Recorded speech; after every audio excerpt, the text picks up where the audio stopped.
tayo sa sa pera, wag lang tayo maloko sa reliyon. At ibang usapan na pag ikaw na mismo ang nagpapaloko sa reliyon mo. Ibang usapan naman yun, di ba?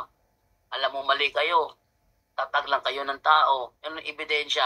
Anong ebidensya ng iglesia mo itatag lang ng tao?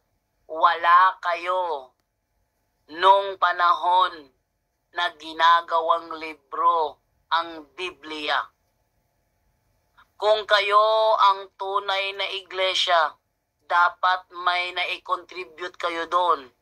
Either kayo ang nag-compile, kayo ang pumili ng mga libro na gagawing Old and New Testament, or kayo ang nag-translate, or kayo ang naglagay ng chapter, kayo ang naglagay ng verses, kayo ang nagsagawa ng unang imprenta ng Biblia. Kung kayo ang tunay na iglesia, sigurado may na-contribute ka.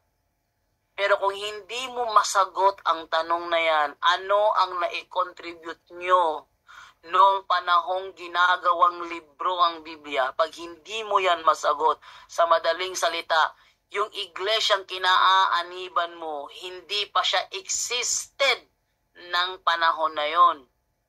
Dahil hindi pa siya existed ng panahon na yon, ibig sabihin, Sol!